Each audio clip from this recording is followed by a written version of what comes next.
I'm going to be honest with you. It does feel like she was prepared to do the worm. Because if you're going to do the worm, which is an excellent expert level debate tactic, this is the one fit that you wear to do the worm. She was so prepared to do the worm. Why did she not do it? Oh my God. Oh my God.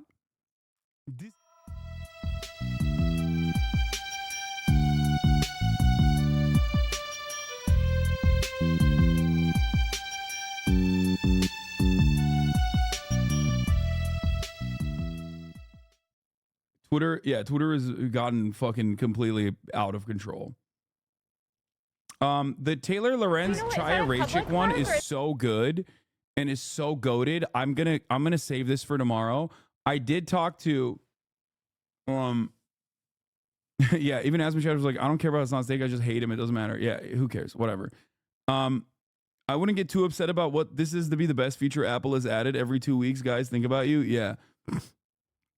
Abi parmağında ne var? Yeah, I painted my nails amına koyayım. Evet. Ellerim tırnaklarımı boyadım amına koyayım. Tırnaklarımı boyadım. This interview is 53 minutes. I will give you a teaser on it. Okay? I'll give you a teaser on this. You might be wondering, first of all, Taylor fucking lasers Chaya. Two things that come out of this. One, don't fuck with a journalist. Like, you might not agree with some of Taylor's takes or whatever. It doesn't fucking matter. She is a real life, very reputable journalist. I know that a lot of people on Twitter act like she's not, but she is. Okay? It does not matter what her perspective is. It does not matter. Like, she is going to do her fucking job. And as a real journalist who does her job, she knows how to ask certain questions. Now, what I find really funny, two things I find really funny about this. One, people don't realize how fucking dumb these motherfuckers on Twitter are, especially on the right, because they're constantly propped up by a hug box of like also equally dumb or even dumber right-wingers. So all that cycle gets to their goddamn head where they think they're going to perform. They think that they can just like get away with being just as dumb in the fucking real world against someone who actually is contentious. Of course they're not going to get away with that. It's so funny because like the best part of the interview, I think it might be this one. I'll just show you this. I'm curious kind of how you're thinking. Oh, this part is really funny too. There was another, the obvious like hilarious part of the interview is when she's like, it does seem like you're telling people what they need to do and what they can and can't do in their own homes. He's like, what about the truth? Like, it was just like so fucking dumb. She is so stupid. But like I said, I'm teasing it a little bit. Because I will talk about this tomorrow. Okay. And I'll talk only about this part behind the top of the hour ad break. That's right. If you want to see the uninterrupted broadcast, including at the top of the hour when there's a 3-minute ad break, then all you need to do is subscribe for $5 for free with the Twitch Prime. That's right, baby. Woo! That's right. First of the day. I'm on it. I'm on point. Let's freaking go. I love this interview because it's a perfect demonstration of what these weirdos look like out of their Twitter echo chamber of equally dumb reactionary followers.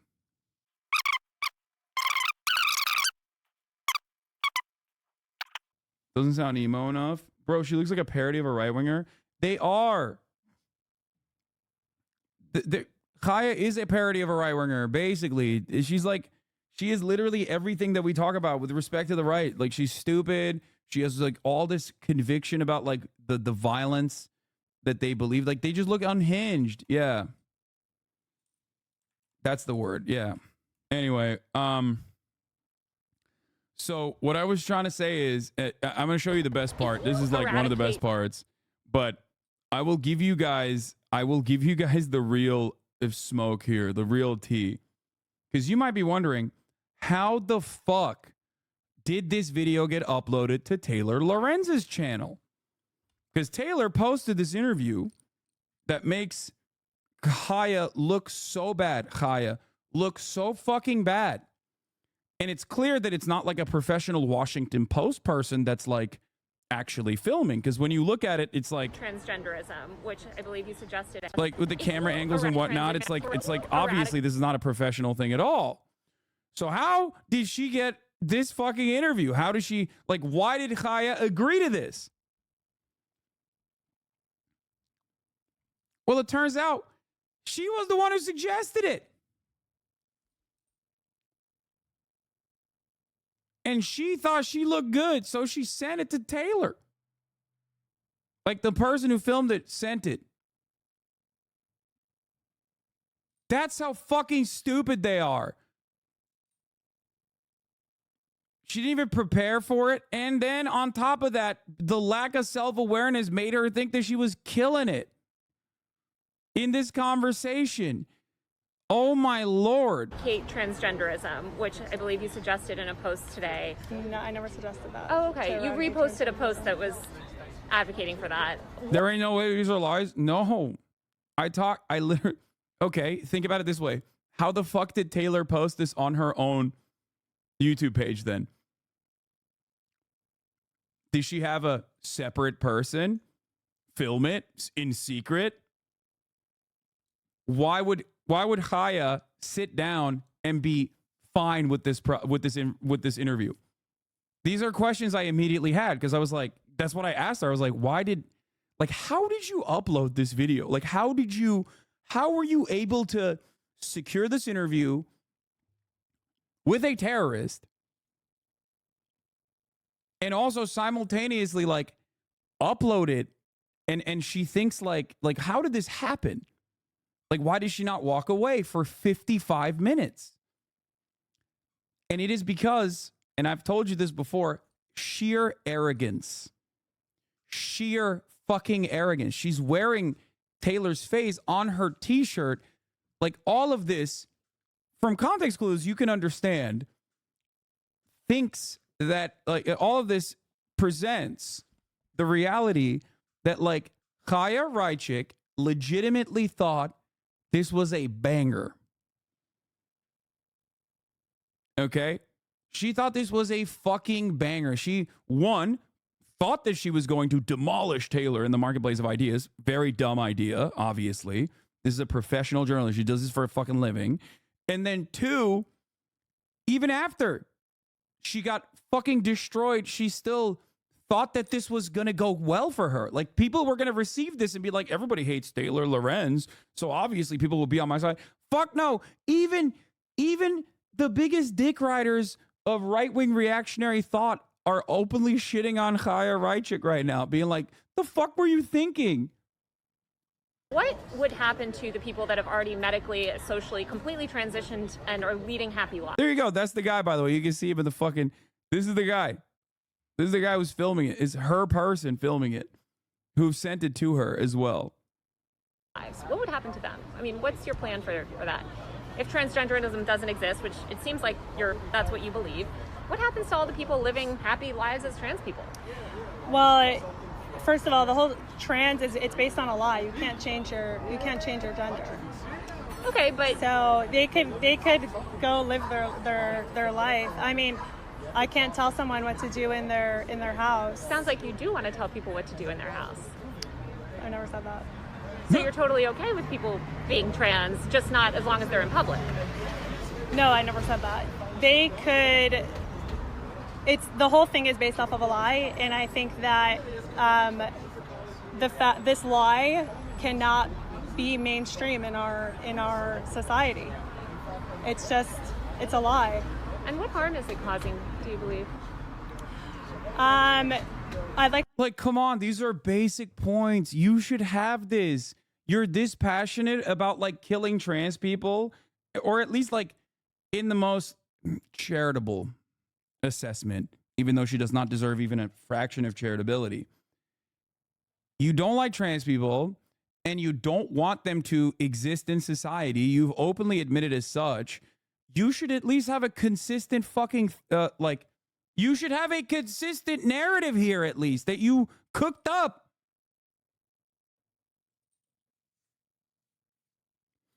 It blows my mind that she literally hasn't even done a little bit of the a little bit of the background to just like have a good talking point about this issue. Like one that at least transphobes could jump on to be like, that's right. That's right. She's right here. She popped off on this. You know what I mean? I like the truth. I like truth. Right, but I'm saying what's the harm like the of truth. people expressing their gender identity differently than you believe it to be? What harm are they causing? Like I said, we are. Oh my gosh, you actually not shower? I showered 3 times and also used makeup wipes. It's not coming off, Master Crowley. A nation of truth, and I seek the truth. But I'm asking about the harm. What's the harm? You might believe it to be false, but what's The harm is that there's a lie that is very mainstream and is being embedded into every institution. I guess I'm wondering what the material harm is. Aside from it's maybe something that you disagree with, as in your version of the truth is different than their version of the truth. What is the material harm of them living their life as a woman or man or gender that you don't agree? Not anything that's wrong is there a material harm necessarily. So there's no harm. I didn't say that. It's just so bad. It's so incredibly bad. This clip banged on Twitter, obviously. Like a lot of people were making fun of her. This part was one of the funnier moments, again, showing how insanely unhinged she is. I'm curious kind of how you're thinking, when you think about the way that you put out content and the way that you think about growing your media empire. Here, this is a blowjob.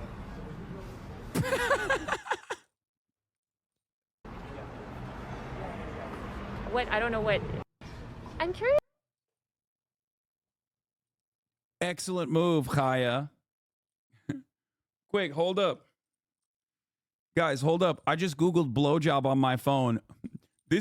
I haven't seen debate tactics this fucking powerful since XQC did the motherfucking worm, okay? I have not seen a debate move this strong. I think like her goal here was to unironically showcase herself as someone where like, it's kind of ableist to debate them publicly like this. You know what I mean? She was like, okay, here's what I'm going to do. Here's my strategy.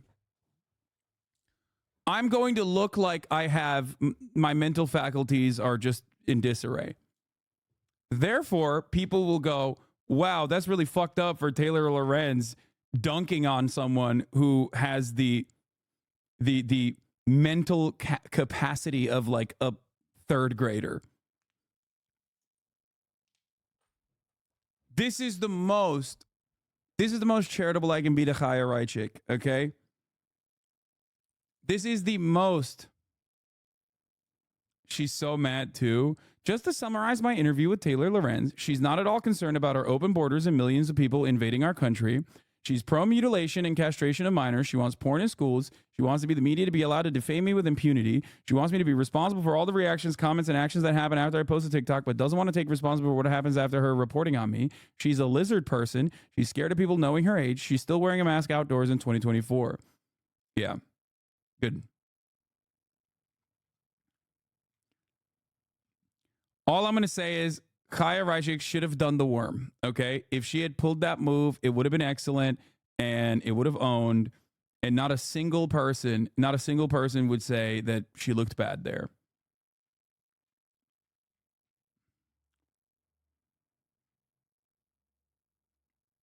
Can we talk more about Chaya's fit? Sure. I feel like you shouldn't be going after anyone's identity and sense of self-integrity when you dress like this. Yeah, I didn't know this was a thing. Guys, I've never seen this before, but this is the longest denim skirt of all time.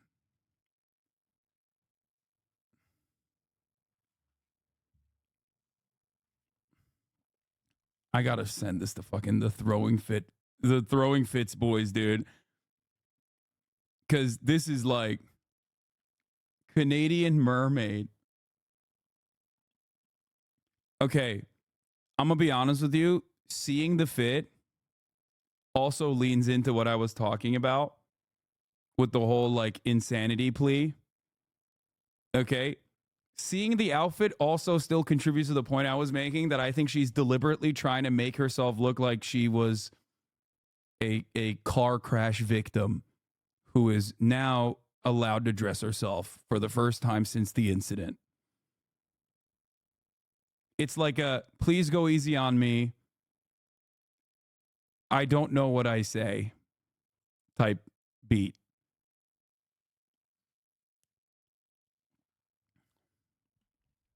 Stolen joke? Yeah, dude, I stole my own joke from like a year ago and 2 years ago and 3 years ago. It's a fucking thing I say all the time. Oh. She's wearing a singular jean. This is the most insane thing I've ever seen. What the fuck is happening? How do you even walk? You got no mobility in them things, right? What happens if you fall over in that shit? You just accept it and roll around on the floor? I don't know how you get up. I genuinely don't know. Like, you can't get up without assistance. What would this be? Like, it's not even a jert. It's like a jean. She took skinny jeans and stitched the side seams together. Yeah. Oh my God. Oh my God. This also, wait, hold on. Hold on. Guys. Yeah, this is a dress, but with a J. A jert. It's one jean. Okay, listen. This also, I'm going to be honest with you. It does feel like she was prepared to do the worm. Because if you're going to do the worm, which is an excellent expert level debate tactic, this is the one fit that you wear to do the worm. She was so prepared to do the worm. Why did she not do it? Oh my God. Oh my God. This is the one outfit that you literally could do the worm in, and you would look like you would look unironically like worm-like. Another view of this incredible fit. Oh my God. She has to stand like that. Genuinely hilarious that they were laughing at Taylor for wearing a mask during the interview when Chaya showed up wearing ski jorts.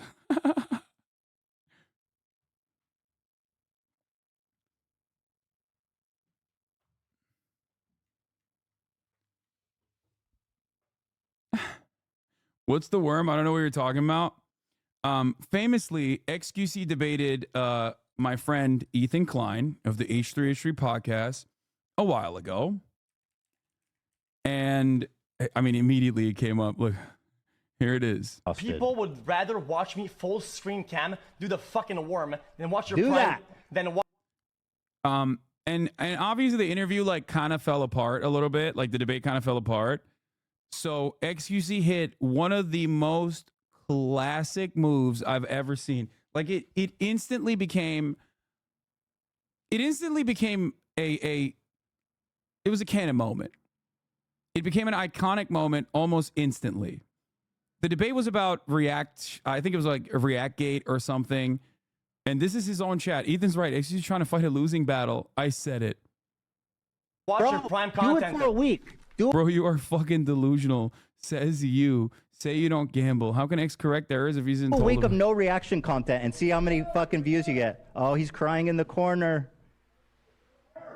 Oh, okay, sure. I mean, that's content, man. It's original content at least. You like it? Yes, do that, bro. Do it. He lost the debate but won the culture. He lost the debate but won the war.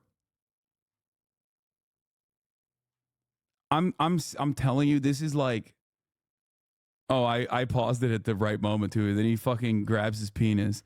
But yeah, his millimeter Peter. But this is a pivotal moment in the field of blood sport online. After this, no debate was ever the same. This is what victory in the marketplace looks like. Yes, it is what it looks like. When you just fucking hit the worm like that. Crying in the corner. Mid-debate. You can't you notice how Ethan has nothing. Notice how he has nothing. He has no retaliation, no recourse whatsoever. In that moment, you can see.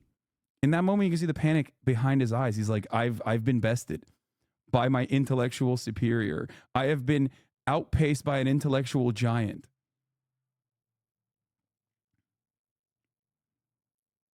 And that's it.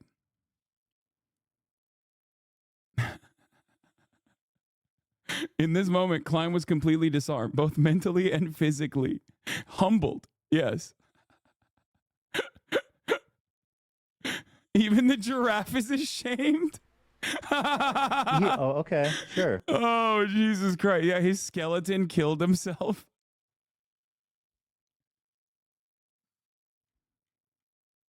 This guy is delusional.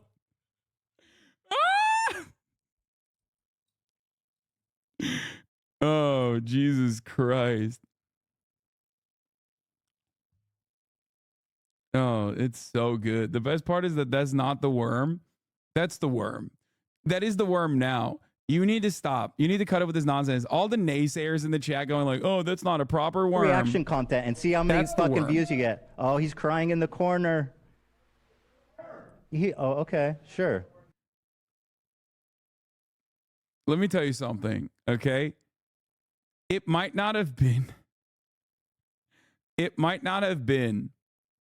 the worm before that moment, but now it is. This is now the worm. It's changed. The world changed, dude. Ecstasy wormed on my Ethan till I climbed. It's the inchworm.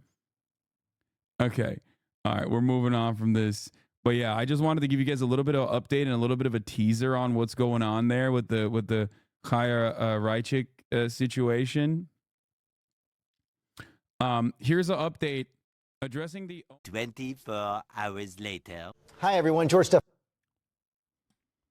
That's great, man. Thank you. Anyway, we're going to, speaking of conservatives and restaurants and conservatives attending restaurants,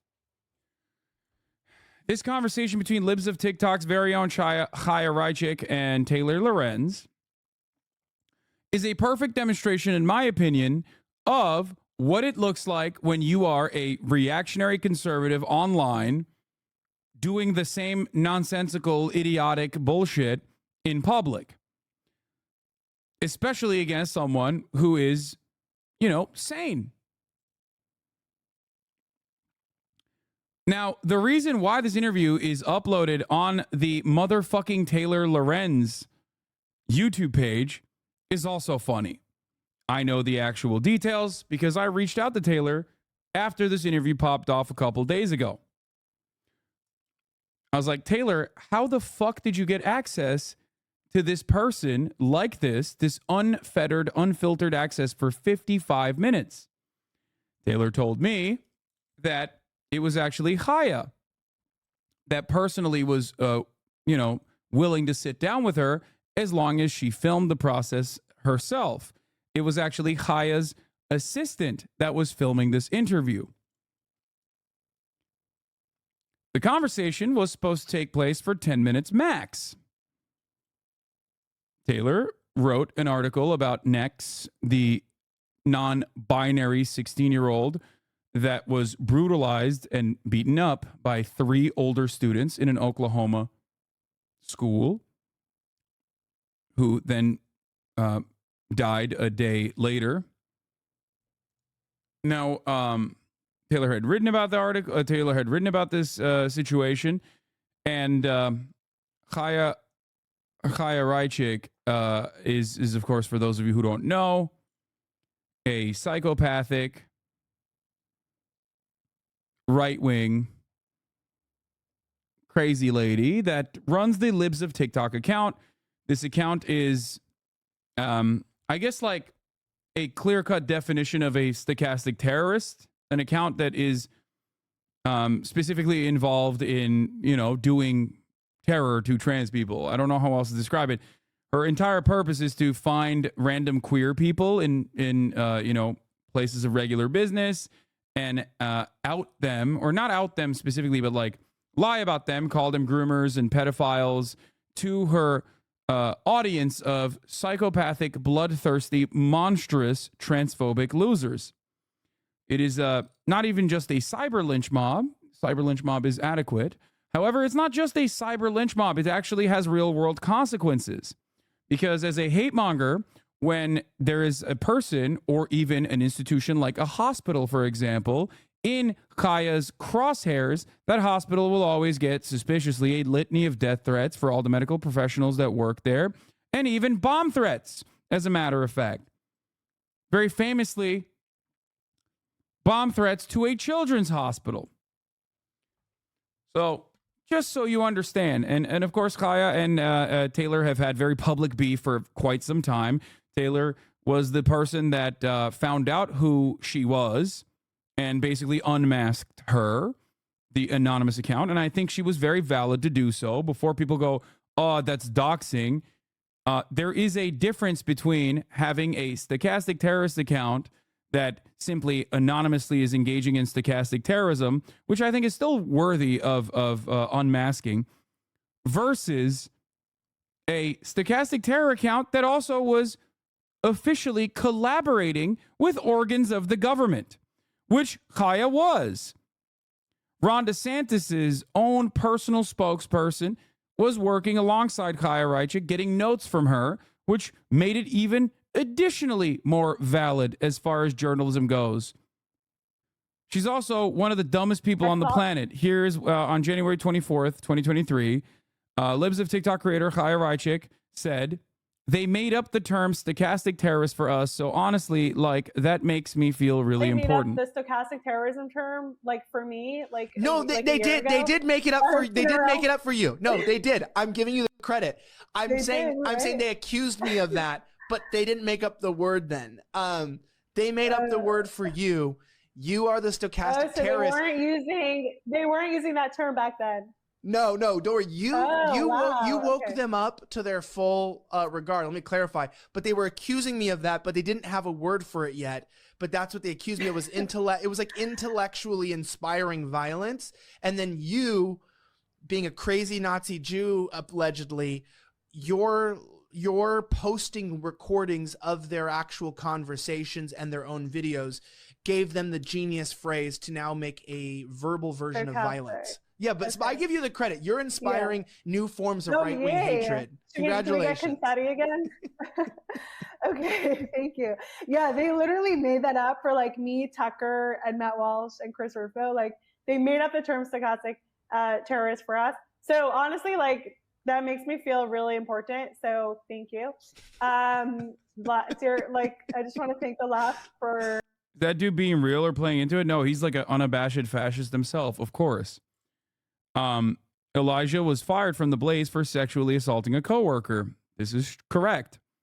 That is Elijah, whatever the fuck his last name is, I forget, who was too much of a sexual assaulter and a sexual harasser for him to be fired from a place that literally is a placeholder and a permanent jobs program for sexual assaulters and sexual harassers that were fired from Fox News. By the way, according to Wikipedia, the term stochastic terrorism was coined in 2002 by Gordon Wu, but the invention term as it is used today was 2011. Chaya is 28 years old. Oh my God. Chaya Raichik is 28 years old. Are you for fucking real right now? God damn, she's so hurt. Holy moly, that is a bad 28, dog. That, you should not have told me that. Yo, yikes. Hate fucking ages you like nothing else. I'm 4 years older than her. There ain't no fucking way. I'm 4 years older than this woman? That's actually kind of, wow. Okay, that's crazy. I did not know that. Oh my God. What is on her shirt? She is wearing a t-shirt that has TaylorLorenz's face on it because she is insane. She thinks this is cool and fun and funny. But to the average person, to the onlooker from the outside, to the bus driver, if you will, if we're going to talk about, the bus driver thing that I talk about all the time, could you describe, like, how would a bus driver receive you? Like a freak. because she is a freak. So let's continue. Do you know what, is that a public park or is that a private? No, private. Private. All right, well, we'll try to keep it short. Okay. Thank you so appreciate much. it. Yeah, of course. Oh my gosh, the struggles of LA, I swear. Okay, well, now that we're going, so thank you so much for meeting. First of all, I saw Seth Dillon today saying that you guys are no longer affiliated. What happened with there? I know that he invested in you early, was a huge supporter of you. What happened to that relationship? Just parted ways. For what reason? Personal reasons. Yeah? Yeah. What, you didn't align with? Totally. Seth Dillon is the CEO of Babylon Bee. Seth Dillon, famous for saying things on the timeline like, oh, this 14-year-old victim of rape is getting to learn the wonders of giving birth. Seth Dillon, who unironically has defended a 14-year-old rape victim being forced to carry a pregnancy to term. Just remember that. That Seth Dillon, owner of Babylon Bee, Mr. Babylon My Bee, that Seth Dillon recognized, that Seth Dillon recognized that the endless amounts of political drama that Chaya Raichik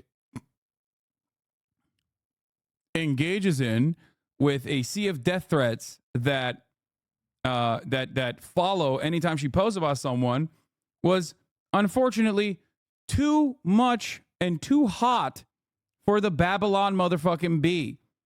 Remember, the reason why I gave you information on Seth Dillon beforehand is so that you understand even guys like that are like, oh, Chaya is a little bit too far and is actually bringing a lot of attention in a negative way and possibly opening us up for legal trouble. So we are going to part ways. At least that is my assessment, my personal assessment on the matter. Something to consider. Amicable. I love Seth. Yeah. He's a great mentor. So why wouldn't you want him involved, or, why isn't he involved in the business anymore? Just personal reasons. I'm not going to get into it. Oh, okay. When did that sort of break off? Recently. Uh-huh. So how many staffers? Tell me a little bit more about your organization. We are a small team, just a couple people. And it's all distributed? What? It's all distributed, as in it's all remote, pretty much? Or do you guys have an office space? It's remote, yeah. Got it. So when did you start, I guess, what got you into all of this? I've always wanted to ask you. I know, I wrote about sort of the history of your Twitter account, but how did you get involved in politics? If you watch any of my interviews, I talk about this all the time. But just, COVID radicalized me. Yeah. And they were like forcing us to wear masks and not letting us leave our homes. And yeah, the masks radicalized her. Mask wearing. I did speed it up, yes, because I am speeding it up because I don't want to fucking listen to Chaya Babylon for 53 uninterrupted minutes. Okay. I'm going to speed through this process 100%. Not letting us work and people losing their jobs. And then people now forcing a vaccine, an experimental vaccine, people dying from the vaccine. So how did that get you interested in LGBTQ issues? It got me interested in politics. And then once I was interested in politics, I stumbled upon this whole movement, and I was absolutely appalled by what I was seeing. Appalled by what? The radicalization of it, the way that they come after our most innocent and vulnerable population, or kids. The way that it makes there's nothing logical about it.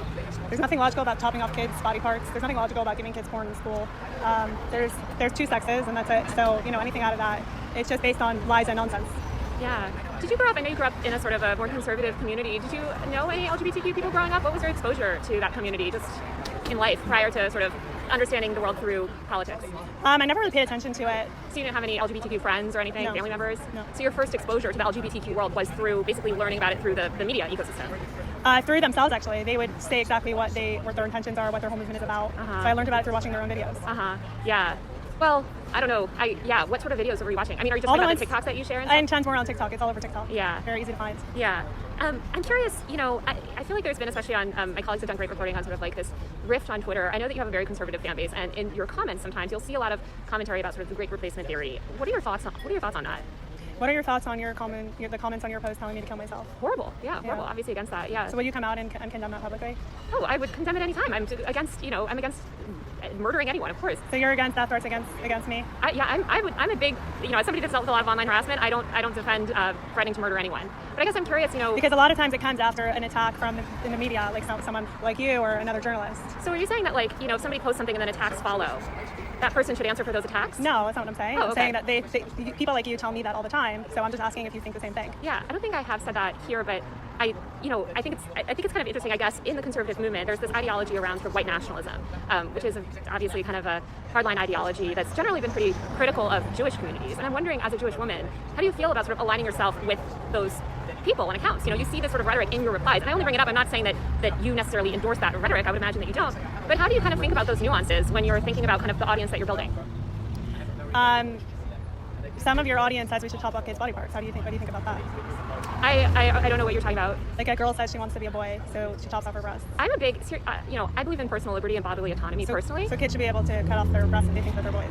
I mean, I believe in gender ideology. I guess I personally, my feeling is that I believe in personal liberty. I grew up in a town where a lot of people, for their middle school graduation, women got nose jobs. I knew somebody that got a boob job at age 14. And I guess I struggle to kind of understand the criticism when there's certainly no criticism of that sort of thing, right? But then there's criticism of this other sort of gender affirming, stuff. So you're comparing a boy being allowed to chop off his penis to a teenage girl getting a nose job?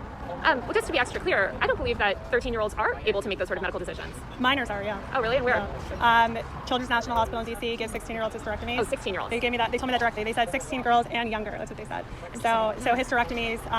There are definitely minors. I know for sure, I think it's 12 who are getting double mastectomies. They definitely allow vaginoplasties for minors and phalloplasties. I'm not aware of a specific case of a minor, but they allow 18-year-olds. Yeah, which 18-year-olds, you're an adult. But let's just get back to. So what she's doing here is maybe unsurprising for you if you're familiar with the way that right-wingers operate, is an exaggeration. Okay, it's across the board incorrect. It is not for. Medical intervention of this kind for minors is heavily scrutinized, okay? And it is only done as a last resort. The notion that they're just like lobbing off 16-year-old titties or whatever the fuck the way that she's trying to describe it is crazy. What that factors in is literally like incredibly rare instances of like cancer, okay? The idea that this is a commonplace practice is insane. Okay? Like you're talking about breast reduction surgeries for like unique hormone issues and cancer treatment. Okay? It's not trans kids going in and getting this like voluntary procedure without any medical scrutiny whatsoever. Okay? Don't use those two words together. I don't know what you're saying. What words? The idea that this is like commonplace. The idea that this is like commonplace and super easy to conduct is ridiculous. Okay? The great replacement stuff, because I'm curious, what are your thoughts on that whole ideology? I mean, how many? There were times that there were some months over the past 3 years that there were more illegals coming into our border than children being born in the U.S. Does that not look like they're trying to replace us? I think one of the funniest parts about this, of course, is that the great replacement theory that she's channeling is objectively a white supremacist Nazi slogan. And of course, those very same white supremacist Nazis that champion the great replacement theory also believe that Jewish people are responsible for said great replacement theory, and Chaya is an Orthodox Jew. So perhaps she's too stupid to recognize that reality. I don't know. Because when people say they are doing great replacement, you are a part of the they, lady. Like, they don't mean like they are doing great replacement. Some might think it's like the liberals or the Democrats, but the real ones, the actual fucking Nazis that have been championing this since the dawn of fascism, have directly laid the blame at Jews. I guess sort of imagine bringing in a America whole as new population. a melting pot. Isn't that sort of what America was founded No, on? but they're actually bringing in more people than are actually being born. So I guess it sounds like you sort of do ascribe to this theory of the Great Replacement. How does that make I just you look at the feel? facts and the numbers. Well, so, I mean, just let's give a corollary, right? A lot of Jewish people fled, Europe, came over here also as immigrants.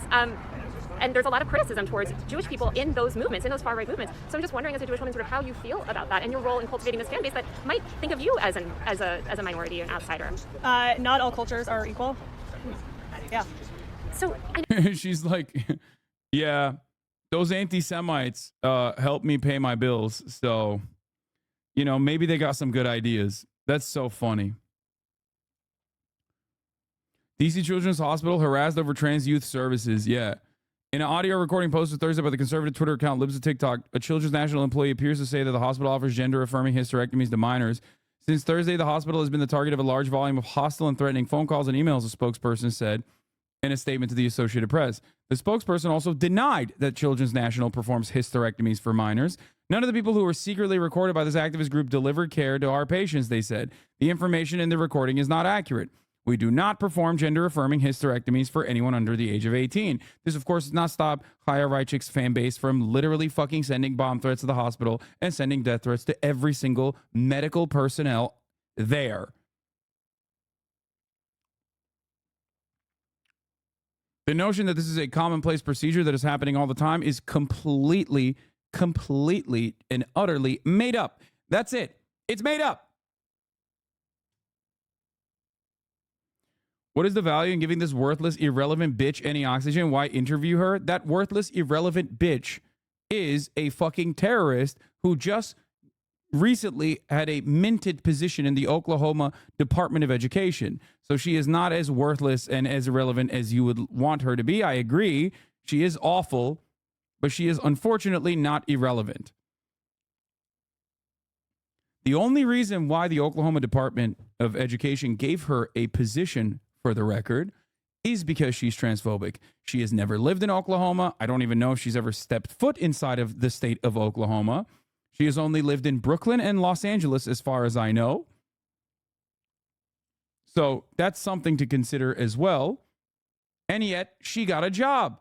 Former Brooklyn real estate agent and self-described stochastic terrorist Chaya Raichik, a.k.a. Libs of TikTok, is appointed to the Library Media Advisory Committee for Oklahoma Schools, a state she doesn't reside in. She also sometimes complains to Elon Musk, and Elon Musk defends her. So, unfortunately for all of us, she has no valid background to have this position at all. She hasn't even lived in Oklahoma. The only reason why she was put into that position is because she is a petulant, psychopathic, bloodthirsty, monstrous transphobe. That's it. Those were her qualifications for the position. It was a way to say, we stand with you.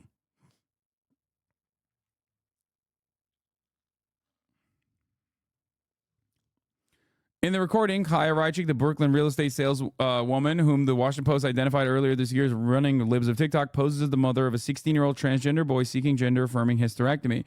They're in the clear, a hospital worker tells Raichik after asking her son's age. Later in the recording, another hospital worker tells Raichik she has a gender-affirming she has seen gender-affirming hysterectomies for children younger than your child's age. Comments on Twitter labeled hospital workers demons and groomers and called them to be jailed or worse.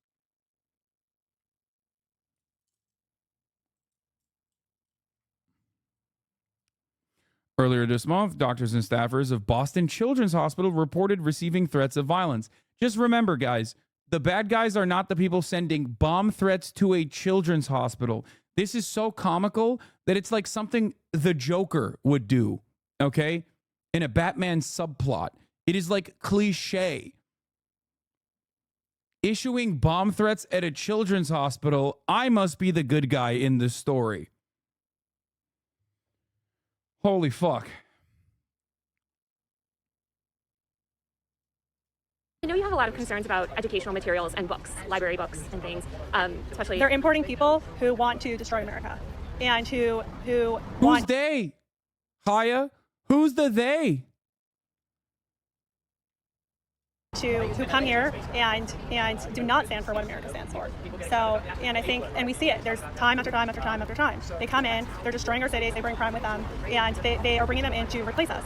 And yeah, I think people from from various countries. You know, they're all different. So, you know, just back to the sort of education stuff, I know that you're interested in removing a bunch of books from libraries that you consider inappropriate. I was just wondering, out of all the books that you've sort of tried to get removed, how many have you read? I've read a couple of them. Which ones? Genderqueer. I've read This Book Is Gay. I've read Flamer. I've read, what were some of the other ones? She didn't read any of those books. Okay. It is also funny because, like, obviously, I don't even know if she knows how to fucking read. Okay. But it is, once again, very funny because there is an incredibly high likelihood that she's also, and this does not mean that like all gay people in the closet are like the only reactionary homophobes and bigots are gay or anything like that. But there is a very high likelihood, all things considered, with her hypersexual obsession, her pathological sexual obsession with TaylorLorenz, that she herself might also be an in-the-closet lesbian. There is a likelihood.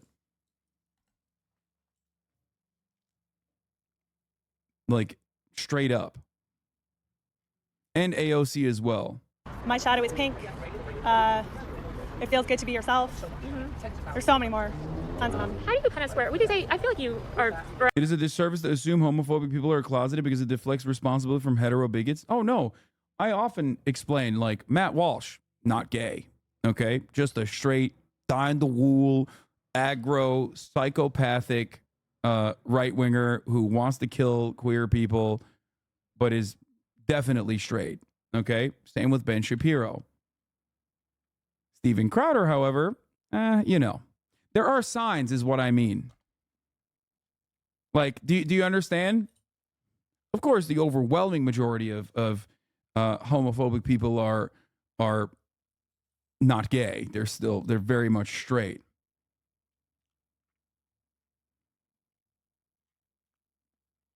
Benny Johnson, gay. Steven Crowder, possibly bi. Definitely into cross-dressing. Or at least I feel like you've spoken about free speech before and the need for free speech and sort of supported Elon Musk's sentiments in that area. Would you say that you're a free... Could the same argument be levied on you, perhaps? Like what? That I'm in the closet? Why would I be in the closet? I'm very openly pro-LGBT. I'm currently in the process of defending LGBT rights. Like, I have no reason to hide my sexuality. I talk about fucking dads all the time. Do I strike you as the type of person who is scared of their own sexuality?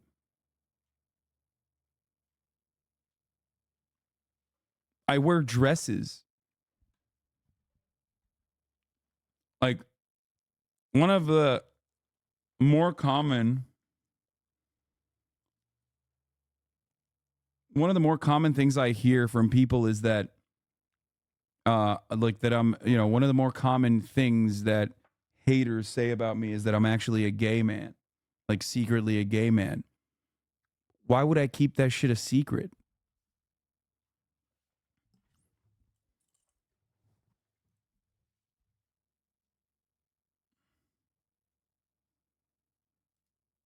Free speech supporter? Yeah. So how do you square the sort of being this free speech supporter with wanting to ban literature? I do more gay shit than Austin, and he's gay. What kind of literature?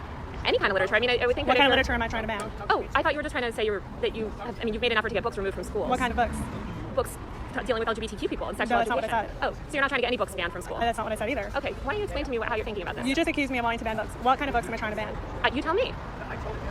I'm not trying to ban anything. But you're not trying to ban any books? Because I'm trying to ban books. Are you trying to remove books from libraries? From public school libraries. Okay. So how do you square your sort of notion of free speech and free expression and allowing all of that stuff with wanting literature removed and wanting access to information removed? What kind of literature? You tell me. Porn. Gay porn. Yeah. And what do you consider gay porn in these books? Gay. So you want to see it? Are you talking about the stuff that you've tweeted, basically? You consider yeah, like there's pictures of like blowjobs and like how to have gay sex with like naked people and people masturbating and stuff. Yeah. Did you? Like pictures of it. Oh, Yeah. totally. And Yeah. I went to public school. And we had a sex ed class in public school where we were shown, information about sexual health and, sex and masturbation and things like that. I'm curious about your own education. I mean, was that something did you ever go to a sex ed class, or is this all sort of new to you where you're sort of learning about how this works in public schools? I'm not. I don't live under a rock. So you did have sex ed classes when you were growing up? We had some kind of education, yeah. So you do think it's important for children to have education, sex education? Not the way they're doing it in public schools. How are they doing it? They're giving kids porn and telling third graders that they should masturbate. They're giving middle school children guides to gay sex and anal sex, sex toys. How would you describe the type of sex education that you would like to see in schools? At this point, I want all sex education actually removed from schools because I don't trust the schools to do it. Okay. After what we've seen, I don't trust them at all. Zero. We need to completely eradicate it and then redo it in a normal way that's appropriate. So I saw you said that you got banned. Okay, what is the normal way to do it?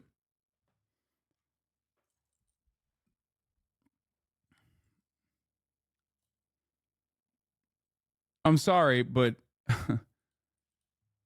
like I don't really want to know. Like I don't really want her dictating this kind of thing. Okay, I think that a good question to ask here would be, do you think that you should have a say in how we teach sex ed to children, or do you think professionals should have a say in the matter?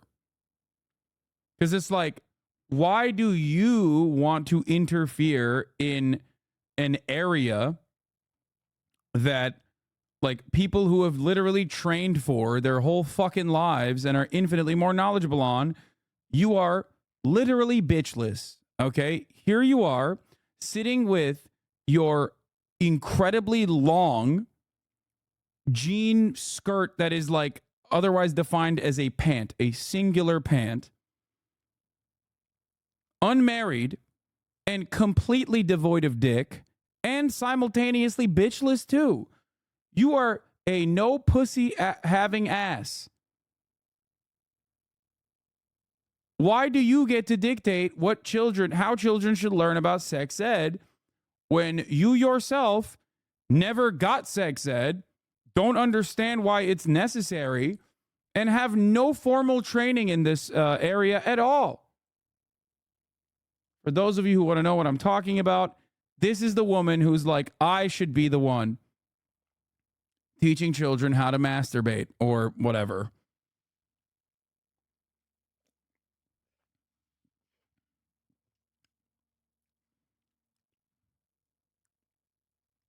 Banned from Stripe today. How much money did you have tied up in that platform? I'm not going to get into that. Mm-hmm. They already restored me. Oh, okay. Yeah. So you're back. Yeah. I noticed, Yeah, no, she has a lot of similar. It's almost like the entire conservative movement is based on policing things they don't know anything about. Yeah, exactly. It's like entirely fear-based. The fear of the unknown. Like, bigotry is the greatest way to deal with said uncertainty. You're like, oh, I don't fully personally understand this shit, but it scares me, so I don't think anyone else should even broach the subject. It's wonderful. The rare skjort is unhinged. I've never seen that, dude. This is like the first of its kind. Yeah, it's like if Cutie was deciding that no one can fly in a plane, so because she can't fly in a plane because she's terrified, no one should be able to fly in a plane. But Cutie Cinderella is not a reactionary psychopath. Whereas Chaya is a reactionary psychopath, blessed with the bountiful, beautiful position of being a right-wing reactionary, with hyper-individualism and American exceptionalism built to her very foundation. So it's the same mind that thought, I can wear this without falling on the ground and having to have with no exit strategy of getting up. Okay? Because honestly, when you fall on this, it's over. It's Jover. You got to roll home. You just got to have someone roll your ass back home. Because you ain't never getting back up.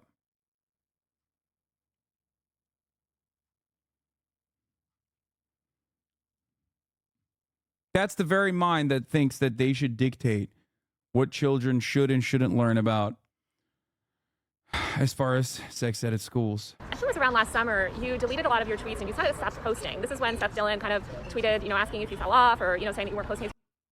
Rectangular rainbows are the boogeyman. You changed my brain chemistry when you described it as reacting to shapes and colors, because that's exactly what it is. You used to.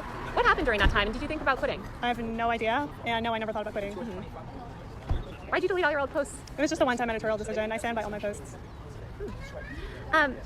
You know, I guess speaking of deleting posts, you still have a post up accusing the Uvalde shooter of being trans. Obviously, that's been debunked. Yeah, there's a community note on it. So why not remove that post if you're so comfortable with removing posts? Because there's a community note. I think it's clear. It's obviously it was unintentional. There was a watermark on it. It was from a meme, an account that was going around. And I'm glad there's a community note so people know that. Do you believe if, say, a journalist posts something factually incorrect or wrong, especially about someone else, you know, if somebody was to say something factually wrong about you, do you believe they should remove that, or do you think they should be able to keep that content up? Twitter is free speech. Oh, gosh, she's so fucking stupid. I love this shit, dude. Guys, why do I always fucking yell at you to be fucking normal? Why? This is why, okay? If you don't check yourself, you might sometimes wreck yourself. What I mean by this is, if you don't fucking check yourself, and you don't like recenter your way of existence, because it is very easy sometimes to find ourselves in like Discord servers or splinter Discord servers, being reaffirmed on our sometimes unhinged propositions and framework. This is a perfect representation of like how that kind of hug boxing, that kind of like desperation for a safe space ends up with you unironically thinking that you're in the right when you are, one, so wrong, and two, just so incredibly fucking dumb. She, throughout this entire 53-minute interview, she comes across as unhinged and also incredibly uneducated. Why is she confident enough to film this and then have her assistant send this footage to TaylorLorenz? Because she thought she's doing great. Because she thinks, well, everybody hates Taylor. She's like public enemy number 1 on Twitter. Myself, public enemy number 2. So she thinks this is an own. She thinks she's cooking. One, because, you know, she thinks people will not receive Taylor in a positive way on Twitter because Twitter is a right-wing shithole, right? And she also personally thinks that she's owning her right now in this conversation because she's never had someone literally fucking try and even pick apart, even cynically or in a constructive manner, pick apart her argumentation. You know, people lie about me all the time on there, and they don't get taken down. If you want, it has to go both ways. So you believe that people should be allowed to keep up wrong information about you and have no reason to be able to keep that up? Free speech is free speech. Okay, so I'm kind of curious how you square that with the letter that you sent this morning to vSphere, claiming that, you know, you were going to try to sue her for slander. You know, if free speech is free speech, then why are you threatening your critics with lawsuits? Well, defamation is different. So would you call misidentifying a shooter's sexuality defamation? No, I wouldn't. Like I said, there's already a community note on it, so I'm glad that people now. And you admit that it's wrong, right? Was the Uvalde? Yeah, and I wasn't the creator of that image. Sure, but you can imagine if somebody amplified wrong information. You know, the media, like Washington Post and other places, they lie all the time. They're never held accountable. They never remove it. They lie. So she literally is saying major publications lie all the time and offer no retractions, which is incorrect, and simultaneously saying that's a wrong thing, but it's okay when I do it. Classic conservative position is, and we saw this with Donald Trump, which was like, I have every right to have all the classified information and documents that I want to and store it wherever I want. So it's a witch hunt that they're coming after me, but also they should go after Joe Biden, who should get the death penalty. It's awesome. In the same breath, she's like, it's really fucked up that the media is defaming people and lying, but it's not fucked up when I do it. And it's actually good when I do it.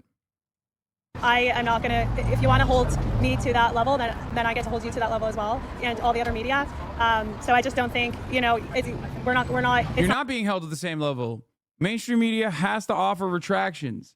Now you can talk about the efficacy of said retractions, and whether or not that actually works in real time. Like how many people see the retractions? Oftentimes those are like very quiet retractions anyway, right? That's a thing you can talk about. But the notion that like they're not doing that is crazy because you're saying you're not doing that and you shouldn't do that. It's not accurate to compare it because Was the Uvalde shooter trans? the Uvalde shooter wasn't trans. Got it. And so I guess knowing that you posted wrong information, you're saying it should stay up and everybody else should be allowed to keep whatever they have up as well. Is that sort of your stance? Am I accurately understanding it? Is there a law against? No, not asking law. I'm just lying? asking your personal sort of opinion. I'm just kind of curious because it seems like you have come after other people, such as vSphere and other critics, saying you posted wrong information about me, take it down. I totally get that. That's your prerogative. It's different with defaming a journalist like that. They're defaming me. And you don't think that calling a shooter trans when they weren't trans is defaming anyone? No. Okay, interesting. I guess They're knowingly lying about me. What? And what would Wait, so I don't get it. She's saying it's defamation to like accurately report on what you have done? I don't understand. She literally simultaneously personally calls herself a stochastic terrorist, literally has that as like her Twitter PFP for the record, the article calling her a stochastic terrorist, and also celebrates that as an accomplishment openly while simultaneously saying it's defamation when you say it against me. What is it? Who's the other girl, the interviewer? I don't know anything about her. That is TaylorLorenz, friend of the show, TaylorLorenz, who is a real journalist. She used to work at the New York Times, now working at the Washington Post. And she wrote a book as well. She writes a lot about, has written a lot extensively on online culture and things of that nature. would you say that you did when you sort of posted that about the shooter being trans? Like I said, an image that was going around for months that I shared from another thing accidentally, and I'm glad there's a community note on it. I know you come from a more traditional family and sort of a more traditional culture. What is your family and think of your success? You've made a huge career for yourself. You're obviously a rising star in conservative media. How's that affected your interpersonal relationships? I'm not going to get personal. I'm not gonna get into my personal relationships. Yeah. How's it affected your life? I mean, just dealing with this sort of fame relatively overnight. So, I mean, thanks in partly to you, there's been a lot of like death threats, a lot of really nasty messages. You seem kind of proud about the press that you've received. I mean, your profile picture is holding up a newspaper with you in the headline. Yeah, a newspaper where they just basically lied about me. I thought it's funny that they just continue to make up these like lies and libels. You've gotten a big, I mean, even if you discount the mainstream media and just talk about the conservative media, I think your platform has risen pretty significantly. What changes has it had on you? I mean, I cover the content creator industry, and I've seen a lot of people go from sort of a very low-key life, which I would imagine you're living before, to a massive amount of attention and, money and powerful people around you. How has that affected you? Like I said, some safety issues. In part thanks to you and to some other members of the media. But I'm not going to get into my personal life. Oh, no, not about your personal life. I'm just wondering about your career aspirations. Where do you see yourself in 10 years? We'll see. You can make all the plans you want, and God could decide something else. So you don't have any sort of 5-year plan, 10-year plan? I mean, I have plans, but nothing I'm going to share. I'm curious, if Trump was reelected, would you be interested in a job with his administration? Maybe. Who are you supporting in the election? There's one candidate, Trump. Yeah. Will you be campaigning on his behalf? We'll see. Would you prefer, are you hoping to kind of, I guess, would you see yourself in D.C.? I haven't made any plans yet. How did you get connected with Oklahoma, the state of Oklahoma, and how many times have you been to that state? I was there once. They have, unfortunately, a lot of wokeness in the red state.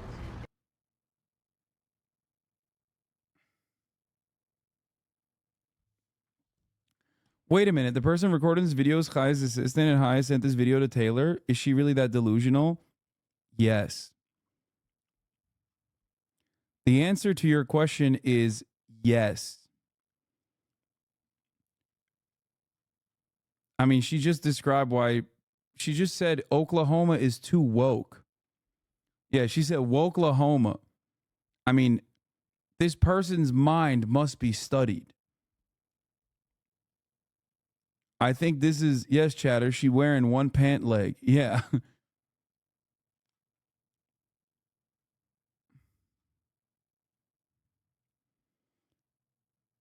The wokest thing that come out of Oklahoma is the Tiger King. and the right is taking this as a win. They are Delulu. I think that's the point. That's precisely what I'm trying to talk about when I talk about like Twitter and how it is, as a matter of fact, not real life. A position that I have actually maintained for quite some time. Whether it be talking about like Bernie Sanders support and how that doesn't translate to like real world electoral outcomes or whatnot. Twitter is not real life. Of course, it's not real life. Twitter can become real life when people that are permanently online take the stuff that they see on Twitter at face value and then cover it in mainstream media, such as the reactionary nature of the Bernie bros, like all the news articles that were written about said things. But since Elon's takeover, it has become increasingly more right-wing. And therefore, since Elon's takeover, it has become a even less real life situation. The only people who desperately cling on to it and try to make something out of it are people who want to farm right-wing reactionaries in their audience and want those people in their audiences because, you know, a view is a view, a click is a click. And I'm trying to help. How'd you originally what had Oklahoma get on your radar as opposed to some others? Because I started posting about the stuff going on in schools there. By the way, you have to understand something. What's happening here is not a debate. That's why Taylor is asking all of these questions. She is doing her due diligence as a journalist. I have to remind people, the reason why this looks bad for Chaya is not because Taylor is trying to make her look bad. Taylor is doing what Taylor does as a journalist, interviewing someone she is writing about. It's Chaya's responses that turn this into like a contentious situation. Isn't Twitter important? It's supposed to be important for journalists. It used to be, and to a degree it still is, but nowhere near at the same level as it once was. I am a power user of Twitter myself. As you guys know, I have relied on Twitter as journalists that are friends of mine are oftentimes investigative reporters breaking their stories on there. It's a great way to get a scoop and offer coverage in real time on things that are important. However, since the Elon Musk takeover, it has become worse and worse and worse. Twitter Blue subscriber Hasan, I am not a subscriber of Twitter Blue. Elon Musk gave that to me for free to dupe other dumbasses into buying Twitter Blue, thinking that that still is a marker for those who are of note. Like I do across the country, and then people were very upset that this was happening in their schools. So, and you've been once. What do you think qualifies you to be on the board or, have to do with education, the education system there? Being that I don't believe you have children in the Oklahoma schools, you don't live in Oklahoma, you've only been once. How does that qualify you to sort of serve in that capacity? What are the qualifications that they require to be on this committee? USA Today reported on that, but I believe it was that you had to, I might get it wrong, but you have to be some sort of educator. You have to have worked as an educator. Okay, I was a teacher once. You were? Yeah. Okay. So you feel like that qualifies you to sort of inform policies in Oklahoma? I wasn't aware of any kind of qualifications that they require. I don't believe they require any qualifications. Mm-hmm. Yeah, so. I was thinking more even just informally, but that makes sense. I guess, speaking of Oklahoma, obviously we saw the tragic death of Nex, a young child. Tragic. I'm curious about your reaction. You posted a selfie shortly after people were asking you to address the issue, and you said, to the haters and the losers. Who are you addressing in that statement? Anyone who hates me and anyone who's a loser. Okay. Why would you choose to post that in response to people asking you to speak about this child's death? It was not a response to that. I guess why would you post that prior to making any statement about Nex's death? So, just to be clear, you're trying to police me on when I'm allowed to post selfies? No, I'm just curious. I wanted to post it. I thought it was a cute picture, and I just decided to post it. How do you feel about Nex's death? It's very tragic. It's horrible. Do you believe Nex should have been allowed to receive gender-affirming care? She should not be allowed to go on irreversible puberty blockers or get sex change surgery. How do you think about the fact that, so often your posts, things that you post about hospitals, libraries, schools, etc., after you make these posts about them, they deal with threats. Sometimes bomb threats, sometimes harassment. we don't know who's calling in the threats. And I mean, look, bomb threats are bad. I said that 1,000 times. People calling bomb threats should be arrested and investigated. You can't call in bomb threats. But I just don't know what does it have to do with. Well, I guess, you know, a recent NBC investigation found at least 33 instances where you posted about a specific person or institution, and that person or institution was immediately bombarded with death threats and violent threats, including bomb threats, other violent threats. That's a pretty significant correlation. How do you know, what are your thoughts on that? I don't know if you saw, but I got like tons of death threats this week after the entire media machine came after me. So are they responsible for those? I don't think that there's the same correlation. Are you receiving bomb threats? I'm receiving death threats, like, hi, I'm going to come murder you. Yeah, and I definitely sympathize with you there. Like, literally, the article goes live, and then I get those threats. I get the same thing when a Fox News article. Me too. It's just like, you want to know why I think Twitter is not as, like, juiced up? Ironically, this is kind of a sad thing. So, I've gotten fake canceled a million times over on Twitter, right? For a bunch of random, erroneous reasons. And usually I often look at the impact of said quote unquote cancellation with the amount of death threats that I receive in the real world. And the hilarious part about it is this is part of the reason why I was like, once I pulled up Tyler the Creator and just like logged off, I realized that if I'm not personally looking at it nonstop, I got very little death threats after that whole Twitter cancellation. Like, it was noticeably less. Which kind of made me realize, like, oh shit, I don't think the impact that Twitter has is the same as it once was. Because the amount of direct death threats I used to get after a cycle like this last couple of days, I actually waited ages to engage with your accounts because I saw cancellation rumors, and then when I looked into it more, there was nothing substantial worth canceling you for whatsoever. Yeah.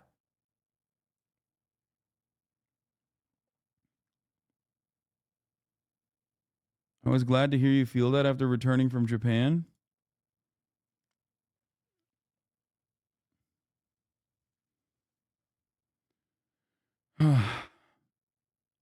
It is because this last round was more manufactured than normal?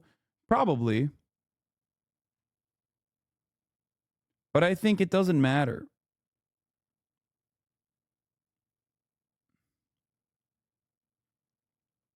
Because most of the dramas that I find myself in are manufactured and silly in almost the same exact identical reasons.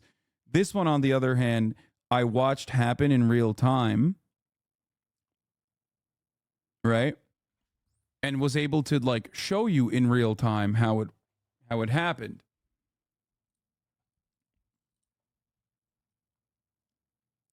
And I think normally in that situation, when drama happens like that, there's definitely a lot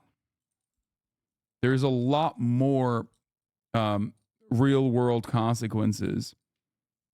Didn't happen this time, regardless of the impressions, the supposed impressions on Twitter.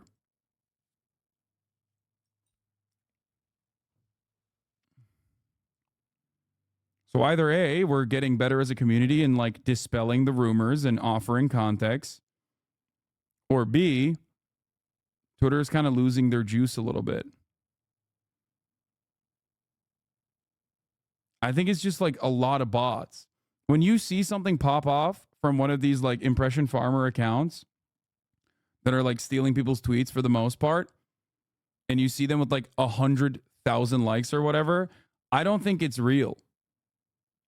I don't think that has like 100,000 real people that went, yeah, I like this a lot. Not responding, but monitoring threats and stalking is a tactic outlined in the Gift of Fear. Bro, why do you assume people care about context? They're just here to shit on you. It's not about context. I agree.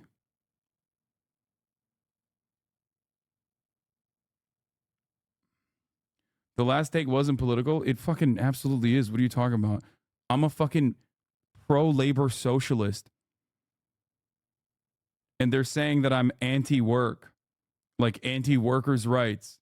The fuck do you mean? It's like saying I'm anti-trans. You know what I mean? Imagine like trying to cancel me over being like Hasan is anti-trans. They have tried it. It's a laughable concept.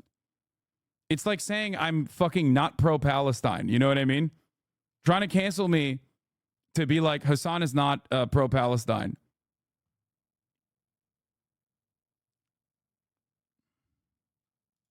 Those lives. So is the journalist responsible? The journalist who posted the article? I would say, you know, there's a different responsibility when we're talking about media. And I guess to me, a death threat is different than a violent bomb threat. A death threat, I think we're kind of getting normalized to them, unfortunately, online. We get a lot of them. Probably you and I get them constantly, 24/7. I'm wondering kind of how you think about taking these obscure people, right? Because you and I are both public figures, and I imagine you and I can both, we have a high tolerance, right, for what we can handle online. Say you're taking a private citizen, you know, a gay teacher, for instance, in a small town, and you post about that person, and then that person subsequently, who had no media presence prior, receives pretty violent threats. How does that make you feel? We need to answer the question first, though. Is the journalist responsible for actions that have to happen after? So you consider sort of your posts about private citizens, incendiary posts, you consider that journalism? I'm an independent journalist. Uh-huh.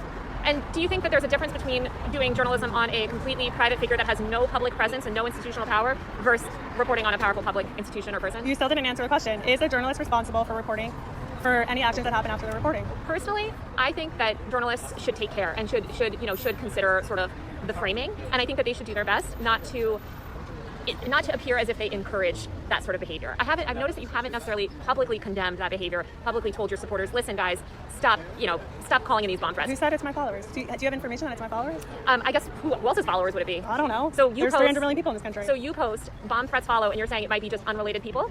I have no idea. We don't know who it is. Have you taken steps to find out? We filed some FOIAs with police departments. Mm-hmm. Yeah. What have you found? We haven't gotten anything useful yet that we can use. But what about the white supremacist shooter that said that had posts saying like this one's for libs of TikTok? Fuck, there's so many of them. I can't even remember.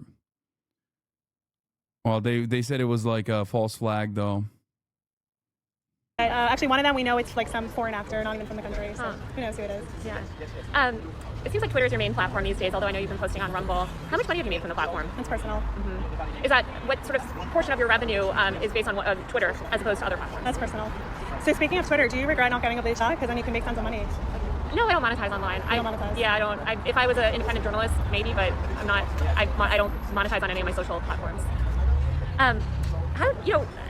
I will be watching the genocide denial streamers from Noah Samson, a absolute fucking nutty banger of a video, I suspect, in a little bit after this. Notice you sort of, speaking of the media, you changed your approach recently, or at least it seems like you're being a little bit more antagonistic towards the media and a little bit more forceful in the way that you speak about the media. What led to that change?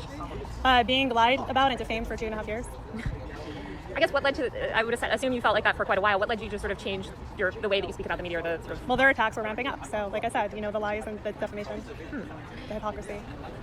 If you eradicate transgenderism, which I believe you suggested in a post today. No, I never suggested that. Oh, okay. You reposted a post that was advocating for that. What would happen to the people that have already medically, socially, completely transitioned and are leading happy lives? What would happen to them? I mean, what?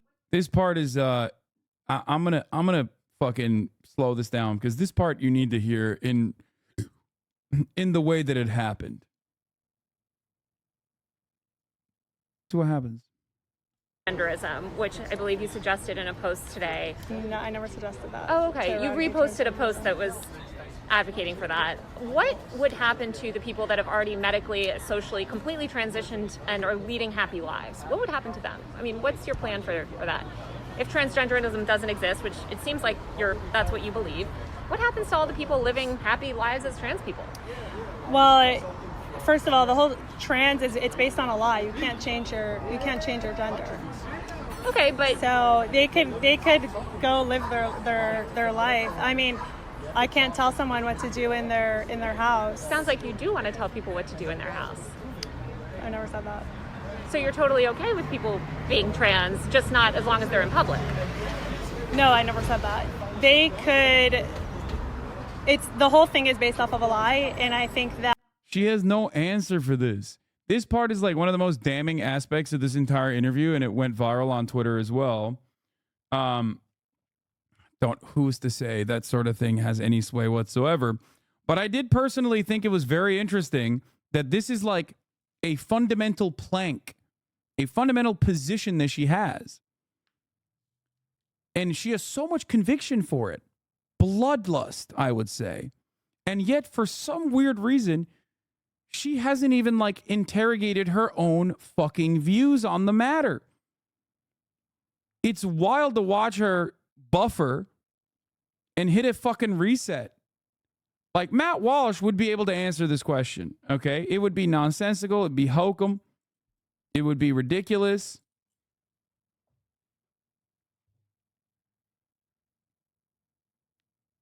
But Chaya Raichik is a uniquely dumb and delusional person. That she can't even answer it. that this lie cannot be mainstream in our society. It's a lie. And what harm is it causing, do you believe? I like the truth. I like truth. Right, but I'm saying what's the harm of people expressing their gender identity differently than you believe it to be? What harm are they causing? Like I said, we are a nation of truth, and I seek the truth. But I'm asking about the harm. What's the harm? You might believe it to be false, but what's the harm? Is that there's a lie that is very mainstream and is being embedded into every institution. I guess I'm wondering what the material harm is. Aside from it's maybe something that you disagree with, as in your version of the truth is different than their version of the truth. What is the material harm of them living their life as a woman or man or gender that you don't agree? Not anything that's wrong is there a material harm necessarily. So there's no harm? I didn't say that. So can you name a single harm? The way that it's pushed onto kids, first of all. What's pushed onto kids? Gender ideology, transgenderism. But if they're leading happy lives and they just are leading a Well, different... there are studies that show that they're more suicidal after transition. No, that's not true. Yeah, there's a study out of Sweden. That is not true. That is not true. Yeah, you can look up the study. Well, taking into account all of the happy people that have transitioned, who are not harming anyone, you can't come up with a single material harm? So if someone says, I'll be happier if I'm blind, should a doctor pull their eyes out? I think that's quite different than gender ideology, but people do, I guess... Someone says I'm happier if I chop my... Wait, what the fuck? Why would you compare? Wait, what? Why would you compare medical procedures that genuinely alleviate pain, okay, whether it's psychological pain or in some instances like physical pain even, to like personally disabling yourself? That is insane. You can't say that. You could technically make that argument about every medical decision, okay? Because that's what it is. That's simply what this is. Gender reassignment or getting on HRT or puberty blockers is a medical decision, okay? That is fucking nuts. That is actually crazy to make that comparison. But once again, there are obviously plenty of instances. There are obviously plenty of instances where there are enough people in her fan base that think that this is a brilliant argument, so it might as well be, right? As long as she stays in that pocket. She goes outside of that pocket, and all of a sudden it's like people are looking at her like, wait, what? That doesn't sound right at all. Unless she personally thinks being a woman is a disability. My dick off, and we should just let them do that. I think, there's a lot of gender affirming care that women do. Right? Yeah. People with type 1 diabetes just don't make insulin, so why should I poison them with insulin, sweaty? It's fucked up. Right? I mean, women ascribe to certain gender things. You see women getting boob jobs to affirm their gender. I mean, we're in Los Angeles. We see this kind of gender affirming. So again, you're comparing boob jobs and nose jobs to they're gender affirming. Being buying into the lie that they could change their sex. Breast enhancements are gender affirming for women. There's a lot of women that feel small chested. They feel like it would be gender affirming for them to have plastic surgery, and they're allowed to do it. And I noticed that you don't critique that. I guess I'm curious, Chaya, you know, there are a lot of people that have ideas about women, right? And about what makes a woman, right? What makes a appropriate woman? How should a woman, you're saying you're against people sort of like living lies or living outside this ideology that you've constructed. Some might say, look, we're both women over the age of 25 working, I certainly don't have kids, you know, they might consider that not okay for a woman. Do you think it's up to do you think it's okay for them to dictate how, you know, you live your life as a woman? Do you think it's up or sort of where does that line get drawn? So again, you're comparing boob jobs to a teenage girl chopping up her breasts? Well, first of all, teenage girls get boob jobs, but breast enhancements are gender affirming for many women. I'm asking you, why is it that people have to live under your sort of view of gender? And it's not my view, it's science. It's fact. It's not. It's the most. This is the greatest lie that conservatives have been able to delude themselves into thinking, is that they are in any way, shape, or form defending science. They are not. And because science is oftentimes very unapproachable and hard to comprehend, a lot of people don't look any further than their own blind delusions. Okay? Conservatism always is historically anti-science to begin with, but especially in recent years, I would say in the past few decades, conservatives, and Ben Shapiro used to do this all the fucking time, adopted the motto that, like, you know, facts not feelings. We are actually the ones with the facts. And it's really interesting because they are literally operating on feelings. Nothing that they advocate for is backed by science. Nothing that they advocate for is backed by science. As a matter of fact, the overwhelming majority of people who have the appropriate information on this matter will voluntarily go out of their way to inform the public against their deliberate efforts to misinform the public. It is wild, though, because while in the past I feel like you just say the Bible told me so and that's the reason, right? Nowadays, at least conservatives have adopted the position that this is not like a biblical reason, even though in reality the reasoning does come from the Bible, okay, for them. It is quite interesting that they have maintained the position that they are the ones who are actually presenting real science, especially when it comes to gender. It's wild.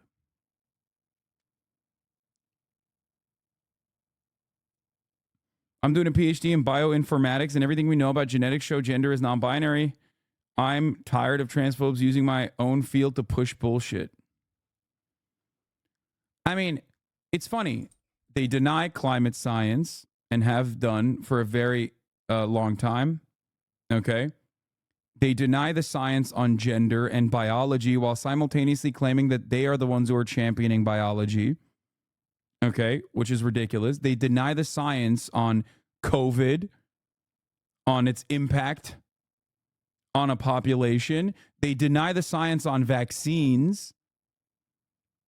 They deny the science on everything.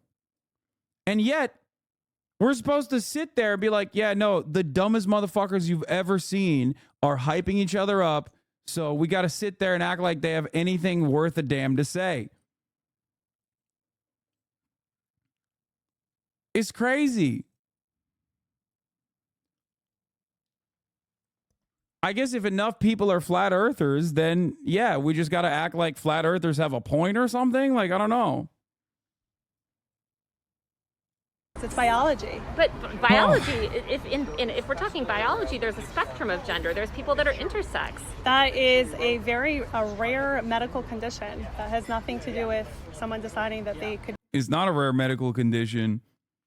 Intersex is as rare a medical condition as like being a redhead is, okay? There are more intersex people on the planet than there are Jewish people. There are more intersex people on the planet than there are redheads. What the fuck are we talking about here?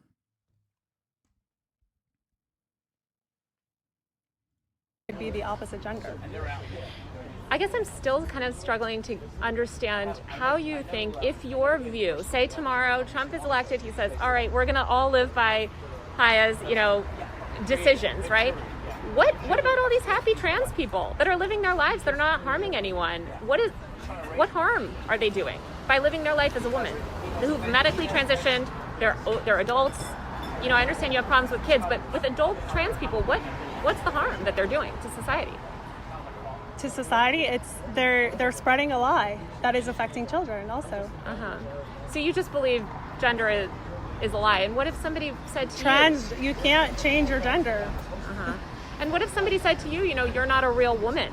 You're not a real woman because maybe you don't meet these certain specific definitions of femininity. That's fine. I don't care. They can call me whatever you want. But what if you would be forced to live by that system? Do you think it's fair that you would, be forced? Is that based in science? Well, I don't think any of it's really based in science. Well, it is. Gender is a social construct. Well, gender is actually made up. Exactly. Yes, we agree on that.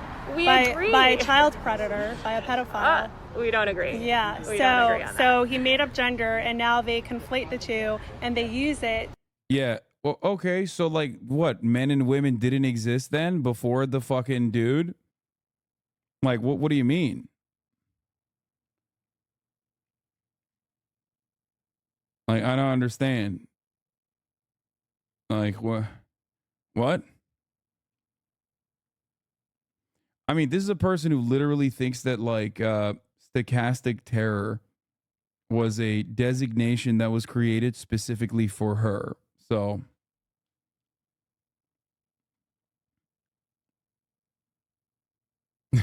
she's saying one guy invented gender is so funny. It's there's been a concept of third gender in India long before in many other places around the planet, as a matter of fact. Long before any fucking doctor or anyone that she thinks invented the concept of gender. In America, with Native Americans, Two-Spirit. To basically the easiest way to describe gender being a social construct is literally look at any other culture outside of the United States of America, or fuck it, look at the United States of America. We are a fucking melting pot. There's hella people from other places.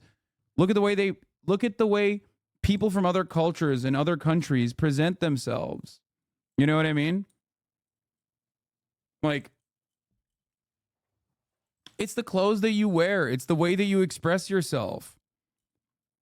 One quick example is what is considered as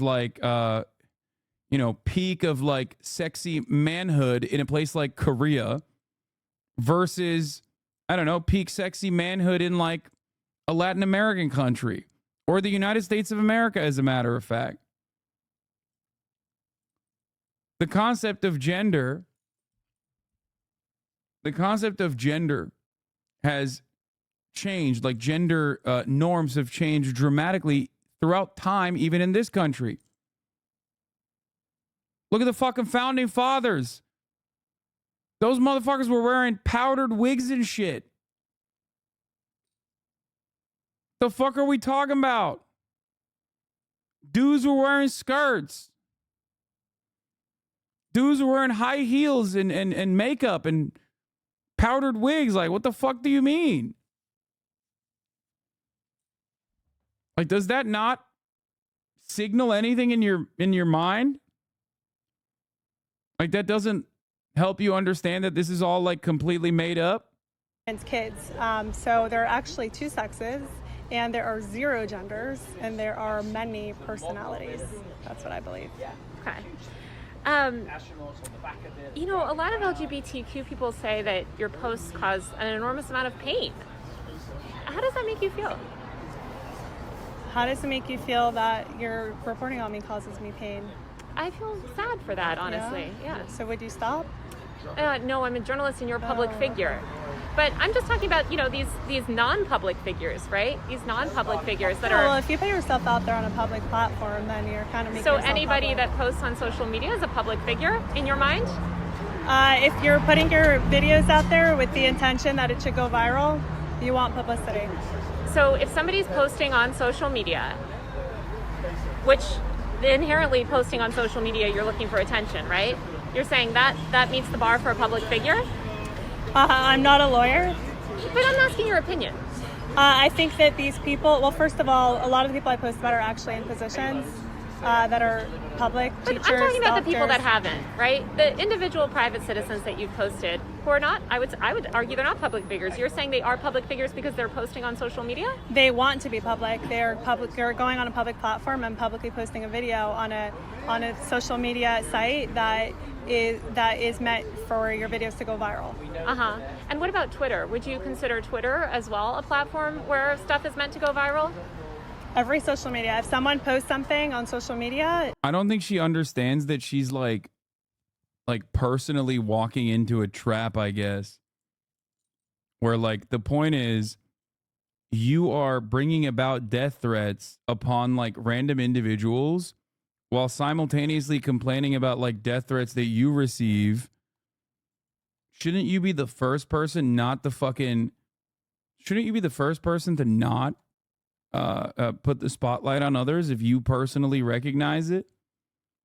Like you recognize the damaging impact of it? You know?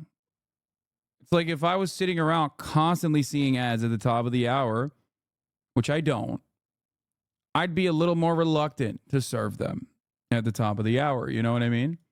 Because at the top of the hour, there's a 3-minute ad break. If you no longer want to see those ads, all you need to do is subscribe for $5 or for free. But I don't see them because I'm subscribed everywhere I go. You can be like me and no longer recognize the top of the hour ad break by subscribing for $5 or for free with Twitch Prime, Mr. Cookies and Chaos, and run the ad break, bish. Thank you for the 5 gifted subs. 34MKD50, thank you for the 50 community gifted subs. Just an ad break now. God damn. And about 5,000, thank you for the 5 gifted subs as well. It could go viral. It's always a risk. Got it. So when you were building your audience and had hundreds of thousands of followers, then would you also agree that you were a public figure? I think that if anyone who puts something out there publicly, anyone could share their stuff. Got it. And so, but I'm saying you consider these people, LGBTQ people, who are just posting on social media, public figures. I said I'm not a lawyer. I don't know the legal I'm just definition. asking your... Honestly, the problem isn't that like she's highlighting their videos. Let's be real. She isn't just highlighting their videos, right? She is massaging the narrative and then also simultaneously defaming those people. Like, I'm a Twitch streamer. I am a public figure, right? When I personally talk about, you know, the trials and tribulations of being a Twitch streamer and how my social battery runs out, let's say, right? After a 9.5-hour stream in this totally unrelated, random hypothetical scenario, okay? That's something that I'm communicating to my audience.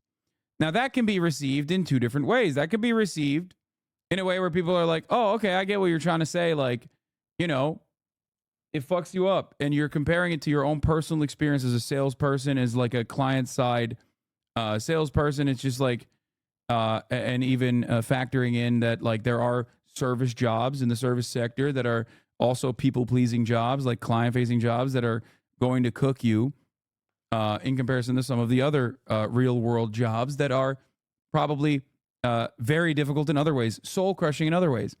Now, that's one thing you can talk about. Or you could just be like, Hasan says that Twitch streaming is much more difficult than a real job. Now, of course,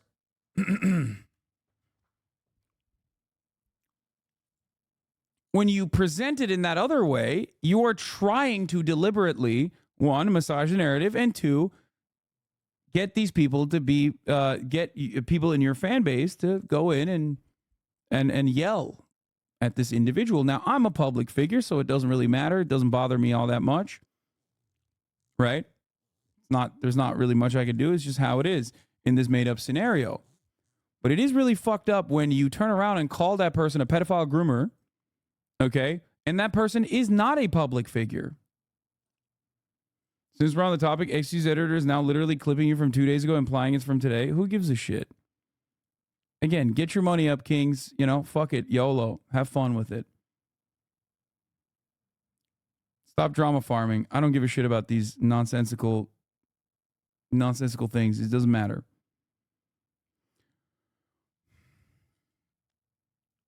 Since we're on the topic. Yeah. Opinion. One thing you noted, and I'm only asking this because I know that you noted that, when I reported on you, that you felt like it was unfair and that you didn't meet the bar for a public figure. So I'm just kind of wondering, as somebody with such a large social media audience, you're saying people with much smaller social media audiences meet the bar for a public figure. Wouldn't you have considered yourself a public figure? If anyone puts out content publicly, then that content could go anywhere. That's what I believe. It could go viral. Anyone could share it. It could go to the wrong side. What they call the wrong side of TikTok. Yeah. It could go, people will see it. You can't control that. Mm-hmm. That's why they hate me, because they want to create this content and they only want their bubble to see it. And then I'm like showing it to other people and they just can't handle it. I think you're editorializing it as well. No, I provide very little commentary, probably the least from any other Twitter account that's even a quarter of my size. Let's talk about drag shows. You've come out a lot about, you're very against drag shows. Can you give any examples of children being harmed from drag shows? Yeah, there was one where this mom was saying that her kid decided to be non-binary after watching the drag show, and then the drag queen helped the kid buy new clothes to be non-binary. And you consider that harmful? Yeah, well, because non-binary is made up. There's no such thing as non-binary. Okay, first of all, once again, you can't be talking about what people can and can't wear, as you are currently wearing a jort. Not even a jort, but a just skirt, a pant, a jean pant, a singular pant of jean. Okay? I will take anyone else's a jert, I think. I will take anyone else's opinion on what people should and shouldn't wear over whatever the fuck you got going on, lady. Get the fuck out of here. Half a Jinko. Exactly. Is she wearing a t-shirt of herself crying? No, she's wearing a t-shirt of TaylorLorenz crying. Which also is very normal stuff. It's just super normal to do. And then it just leads a kid on a path where probably they'll end up in a hospital getting some other body parts chopped off.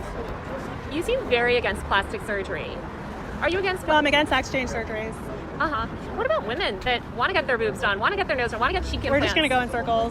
Well, I'm just curious. But it's good to note that you're comparing nose jobs to teen girls getting their breasts chopped off. Well, teen girls also get boob jobs to make their breasts bigger, right? So both are gender affirming in different ways. You seem very obsessed with one and not interested in the other. So that's kind of what I'm interested in. And I guess I don't really. Wait, she's she's not openly anti-breast surgery for. She thinks it's great? That's crazy. Listen, when you live in Los Angeles, as she did, she probably grew up with a lot of teenagers that went and got rhinoplasties and boob jobs at the age of 16. So, obviously, she can't be out here fucking talking shit about that. You know what I mean?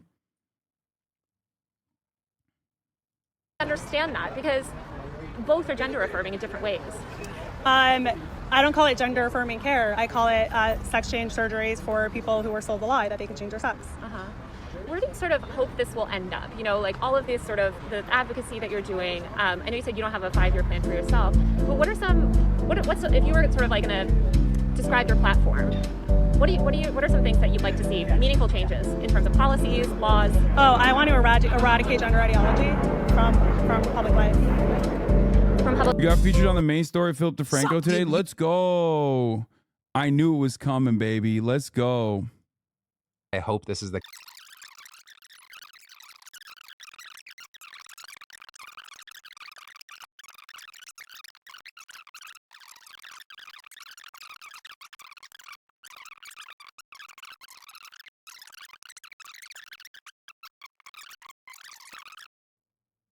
The only consistent position Destiny has is that he just hates me unconditionally, even when he agrees.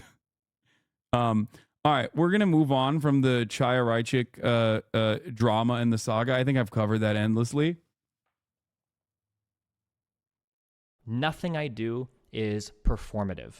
So I'm not going to, for instance, I'll use Hasan as an example. I'm not going to talk to a black person like Trihex and say, hey, the N-word, it's always black. What do you think, black people? What a liar, dude. What a Weasley little liar, dude. What a Weasley little liar, dude. Holy dude. Holy dude. Literally lying. Still lying to his audience. Can someone at least enlighten Destiny that he's literally lying to his audience? What a piece of shit, dude. Holy America deserved 9/11, dude. I'm saying it. We're there to partner with them. We're not there doing our own thing. We're there partnering and training in a video and game, equipping and enhancing their capabilities. So that's part of what we're doing. And the other part is just knowledge. We want to know what's happening. Like we totally brought it on ourselves, dude. Holy shit. We did. We did in a video game. Amazing.